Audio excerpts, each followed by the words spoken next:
እሳት አደጋን፣ ጠላትን፣ አውሬን ከምንፈራው በላይ ሸይጣንን ልንፈራ፣ ስሜትን ልንፈራ፣ ነፍስያችንን ልንፈራና ልንጠነቀቅ ይገባናል። ትልቁ ሸይጣን የሰው ልጆች ላይ የሚለቀው የሚያሰማራው ሰራዊት ተስዊፍ ነው። ችግር የለውም ቀስ ብሎ ይደርሳል፣ ነገ ከነገ ወዲያ ማለት ነው። በየቦታው ተዘርግቶ ሁሉንም አይነት የሰው ልጅ አላህ ያዘነለት ካልሆነ በስተቀር የሚያጠቃ የሸይጣን ሰራዊት የኢብሊስ ወጥመድ ተስዊፍ ነው። የሰውን ህይወት አበላሽተው፣ የሰውን ገንዘብ ዘርፈው፣ የሰው ስም አጥፍተው፣ የአላህን ሐቅ አጉድለው ምንም ሳይመስላቸው ተኝተው የሚውሉ ሲነጋላቸው የተንጠራሩ የሚነሱ ውስጣቸው የውሸት ሰላምና ደስታ የሚሰማቸው በሙሉ የተስዊፍ መረብ ላይ ወድቀው ሸይጣን አድኗቸውን አስተኝቷቸውን በየቀኑ አዳዲስ ነገሮችን በማየት ሰዎች ሊደሰቱ ይችላሉ። ምንም አዲስ ነገር የለም። ቀንና ሌሊት እኛ ላይ የተፈራረቁ እኛ እያረጀን ነው። ቀንና ሌሊት የሆነ አካላችንን፣ ጥንካሬያችንን፣ ወጣትነታችንን እየወሰዱ እየቀነሱ ተቀባብለው ለቀብር ያቀብሉናል። ሲራጥ ላይ አኺራ ላይ ራሳችንን እናገኘዋለን። እዛ ቦታ ላይ የሚጠቅመን ዛሬ ዱንያ ላይ በፍላጎታችን የሰራ ነው ኸይር ስራ ነው። ተውበትን ከማዘግየት ወንጀል ላይ ከመሽቀዳደም ልንጠነቀቅ ይገባናል።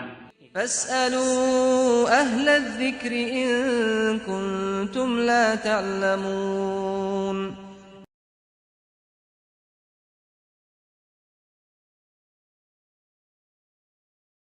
ቢስሚላሂ ራሕማኒ ራሒም። የአላህ ባሮች ሆይ አላህ ያዛችሁን በመታዘዝ የከለከላችሁን በመከልከል ሁሌም በሁሉም ጉዳይ ላይ በሁሉም ቦታ ላይ ጌታ አላህን የሚገባውን ፍራቻ ፍሩት። ለአኼራችሁ ስንቅ ያዙ። ከስንቆች ሁሉ በላጭ ስንቅ አላህን መፍራት ነው።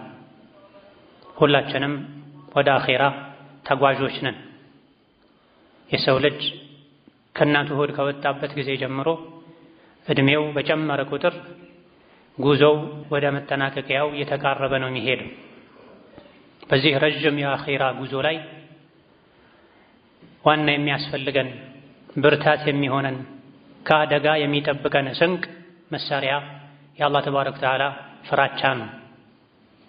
የሰው ልጅ ዙሪያው በጠላትና በአደጋ የተከበበ ነው። የመጀመሪያ የሰው ልጅ ጠላቱ ነፍስያው ናት። ትልቁ ጠላቱ የሰው ልጆች አባት ሁሉ የአደም ጠላት የሆነው አንደኛ ጠላት ቀን ከሌሊት የማይተኛ የማያርፍ ትልቁ ስራው የሰው ልጆችን ማጥቃት የሆነ ጠላታችን ሸይጣን። በዚህ ረጅም የአኼራ ጉዟችን ላይ አደጋን የሚከላከልልን ስንደክም የሚያበረታን የአላህ ተባረከ ወተዓላ ፍራቻ ብቻ ነው። ከመሸ እስኪ ነጋ ድረስ ዱንያ ላይ ላልቆይ ይችላለሁኝ፣ ከነጋም እስኪ መሽ ድረስ ዱንያ ላይ ላልኖር ይችላለሁኝ እያለን ጉዞ ላይ እንዳንሰንፍ፣ ዋናው መንገድ ትተን ወደ ግራ ወደ ቀኝ እንዳንል፣ የህይወታችንን ዓላማ እንዳንስት የሚያደርገን የአላህ ፍራቻ ነው። ሞት ያለበት በሙሉ ሞት በድንገት እንደሚመጣ የሚረዳ በሙሉ ሁሌም ለሞት ራሱን ሊያዘጋጅ አላህን ተባረከ ወተዓላ ዘውትር ሊፈራ ሊያስታውስ ይገባል። ጤንነት፣ ወጣትነት፣ ምቾትና ድሎት አቅል ያለውን ሰው የሞትን ምንነት በሚገባ የሚያውቅን ሰው አይሸውዱትም። ሞት ሕፃንና አዋቂን ወጣትና አዛውንትን አይለይም። የደላውና የከፋውን አይለይም። ኸልቅ ላይ በሙሉ የተፈጠረ ነገር ላይ በሙሉ ሞት ተወስኖበታል። የማይሞት የለም ከአላህ ተባረከ ወተዓላ በስተቀር። ሞት መኖሩን ማወቅ አንድ ነገር ነው። የሚመጣው በድንገት መሆኑን ማወቅ ሌላ ነገር ነው። ሞት በድንገት ሊመጣ ይችላል፣ ምንም ቅድመ ሁኔታ የለውም ብሎ ያመነ ሰው ሁሌ ሊዘጋጅ፣ ምንም ሊሸውደው ሊሸነግለው አይገባም። አብዛኛውን ጊዜ የሚሞቱት ወጣቶች የዕድሜ መሃል አካባቢ ላይ ያሉ ሰዎች ናቸው። አርጅተው ዱንያ ላይ ይበቃኛል እስከሚሉ ድረስ ኖረው የሚሞቱ በጣም ጥቂቶች ናቸው። አብዛኛው ቦታ ላይ መስጂድም ይሁን ሌሎች አጋጣሚዎች ላይ በብዛት የሚታየው በእድሜ ወጣት የሆነ የእድሜ መሀል ላይ ያለ ሰው። ለምንድን ነው ይሄ የሆነው? አብዛኛው የሚሞተው ወጣት ጎልማሳ ስለሆነም አላህ ተባረከ ወተዓላ ከሁላችንም እድሜያችንን ሰውሮብናል፣ አጀላችንን ደብቆብናል።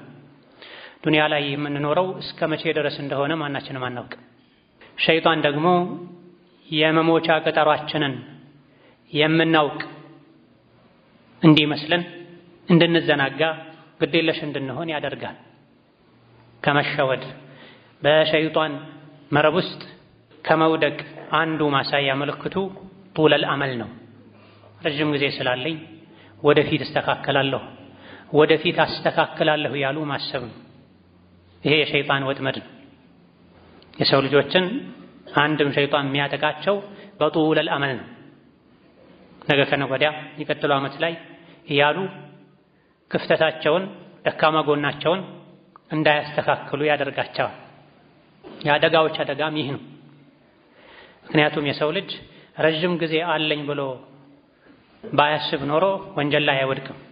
አካሄዱ ትክክል እንዳልሆነ አላህን እንደሚያስቆጣ እያወቀ አላህን የሚያስቆጣን አካሄድ ሄዶ ዱንያዊ ችግሩን ለመፍታት የሚያስበው ወንጀል ላይ ውሎ የሚያድረው የሰው ልጅ ተውበትን የሚያዘገየው ጡለል አመል ስላጠቃው ነው። ጊዜ አለኝ ስለሚል ማናችንም የህይወታችንን ፍጻሜ መጨረሻውን ሩሃችን ከጀሰዳችን ነፍሳችን ከአካላችን የምትለይበትን ቀንና ሰዓት አናውቅም። ማንም አያውቅ። አላህ ከደበቃቸው ነገሮች መሃል አንዱ ይሄ ነው። ላ ተአቲኩም ኢላ በግታ። ቅያማ የሚመጣው በድንገት ነው። የእያንዳንዱ ሰው አጀሉ ሲደርስ ደግሞ ቅያማው ቆሟልና የግለሰብ ቅያማም በድንገት ነው የሚመጣው። የሞተ ሁሉ ቅያማው ቆሟል።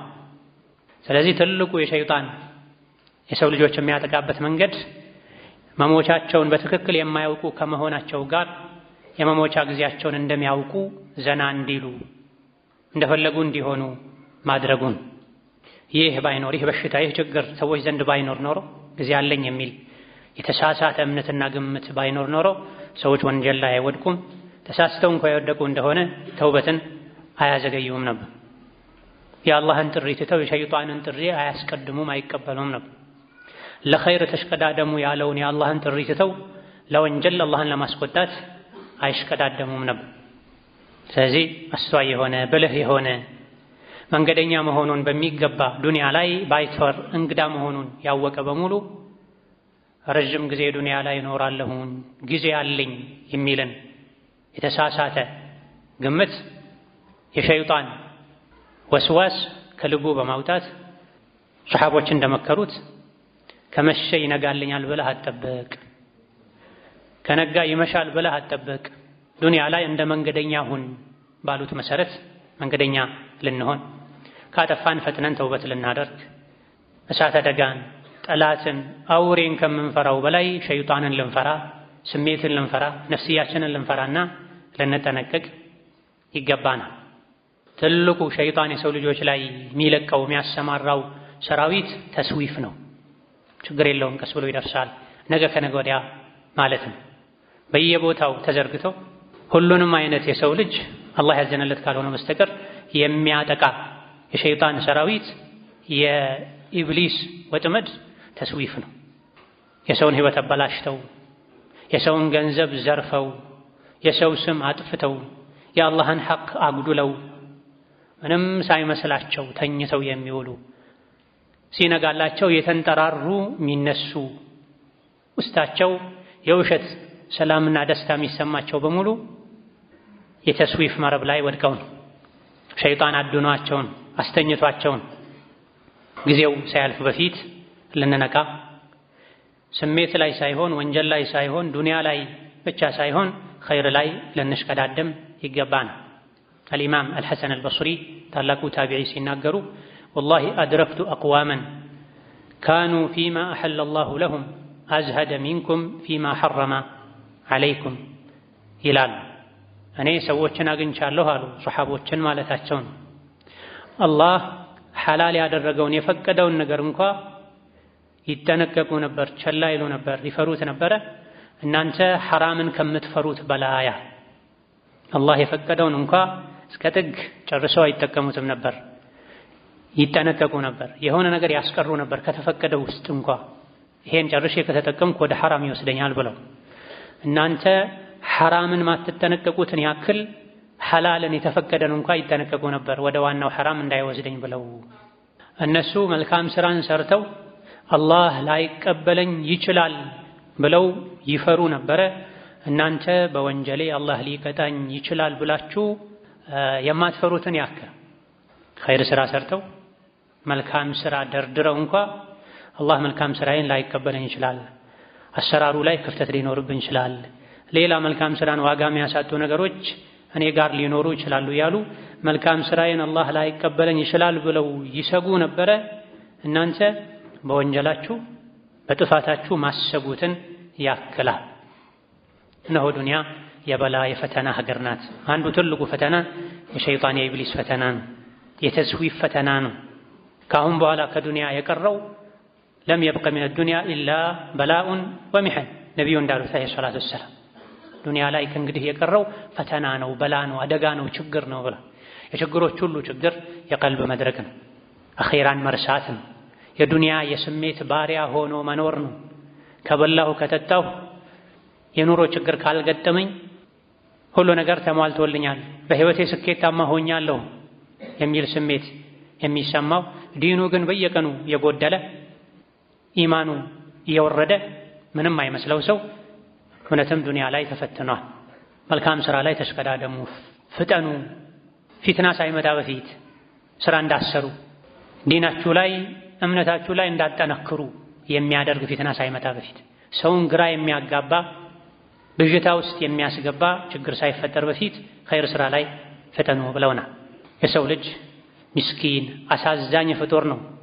ለህይወቱ ከሚገጥሙት ነገሮች መቼ እንደሚወጣ ህይወቱ ላይ ከሚገጥሙት ነገሮች መቼ እንደሚወጣ ከችግሮቹ ምን አይነት ችግር ነገ ከሰዓት ሊገጥመው እንደሚችል የማያውቅ ደካማ ፍጡር ነው። ፊት ለፊታችን ያለውን አናውቅ።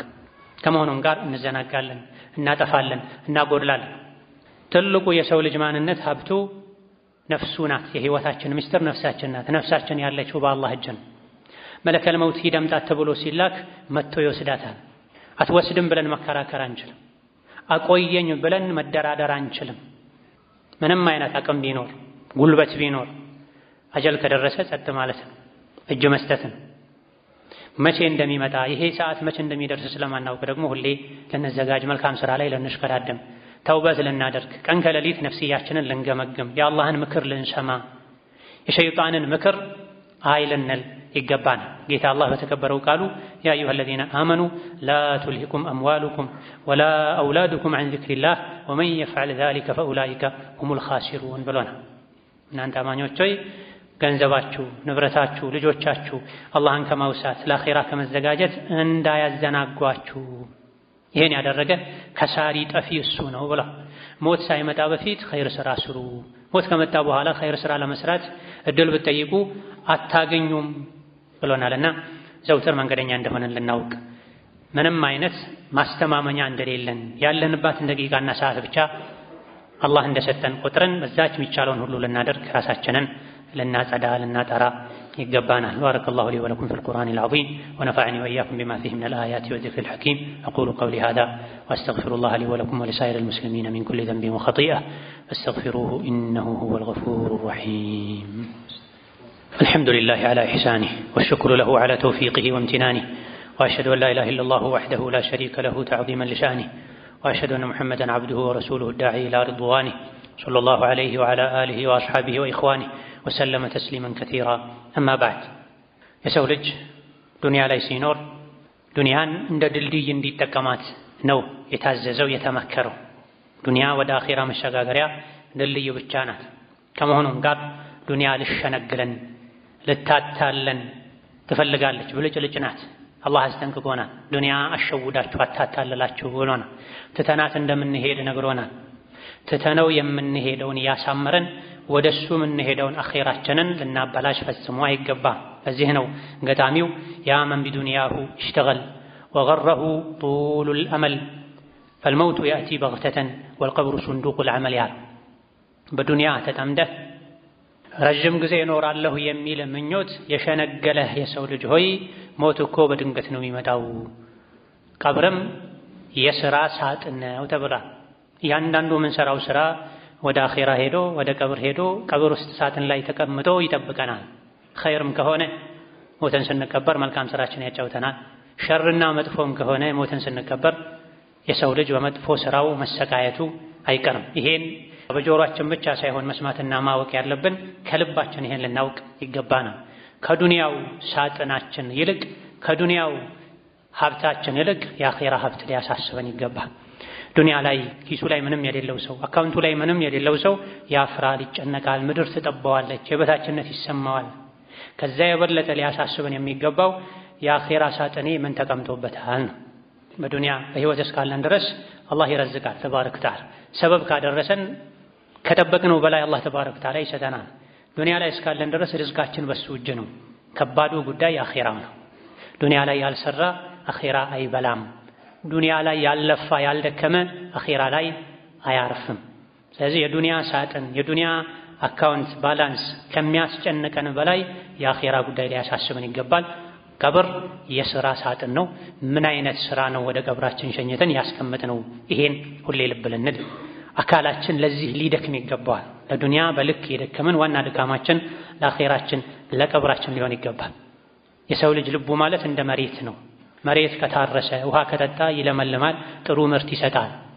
የሰው ልጅ ልብም ከተመከረ ከተገሰጸ አኺራን ካስታወሰ ቀብርን ካስታወሰ ሲራጥን ሒሳብን ሚዛንን ሁሌ ልብ ካለ ልብ ይለመልማል፣ ለኸይር ይነሳሳል። ቀብርን ሲራጥን አኺራን የረሳ ልብ ደግሞ ይደርቃል። በየቀኑ አዳዲስ ነገሮችን በማየት ሰዎች ሊደሰቱ ይችላሉ። ምንም አዲስ ነገር የለም። ቀንና ሌሊት እኛ ላይ እየተፈራረቁ እኛ እያረጀን ነው። ቀንና ሌሊት የሆነ አካላችንን ጥንካሬያችንን ወጣትነታችንን እየወሰዱ እየቀነሱ ተቀባብለው ለቀብር ያቀብሉናል። ሲራጥ ላይ አኺራ ላይ ራሳችንን እናገኘዋለን። እዛ ቦታ ላይ የሚጠቅመን ዛሬ ዱንያ ላይ በፍላጎታችን የሰራ ነው ኸይር ስራ ነው። ተውበትን ከማዘግየት ወንጀል ላይ ከመስቀዳደም ልንጠነቀቅ ይገባናል። ثم صلوا وسلموا على البشير النذير والسراج المنير فقد أمركم ذلك ربكم قائلا إن الله وملائكته يصلون على النبي يا أيها الذين آمنوا صلوا عليه وسلموا تسليما اللهم صل وسلم وبارك على عبدك ورسولك نبينا محمد وعلى آله وأصحابه وأتباعه وسلم تسليما كثيرا اللهم أعز الإسلام والمسلمين اللهم أعز الإسلام والمسلمين اللهم أعز الإسلام والمسلمين وأذل الشرك والمشركين ودمر أعداءك أعداء الدين اللهم آمنا في دورنا وأوطاننا ولا تسلط علينا بذنوبنا من لا يخافك فينا ولا يرحمنا اللهم إنا نسألك العفو والعافية والمعافاة الدائمة في الدين والدنيا والآخرة اللهم إنا نسألك العفو والعافية والمعافاة الدائمة في الدين والدنيا والآخرة اللهم أعنا على ذكرك وشكرك وحسن عبادتك اللهم أعنا على ذكرك وشكرك وحسن عبادتك اللهم حبب إلينا الإيمان وزينه في قلوبنا وكره إلينا الكفر والفسوق والعصيان واجعلنا من الراشدين اللهم اغفر لنا ولوالدينا ولمشايخنا ولجميع المسلمين آمين والحمد لله رب العالمين.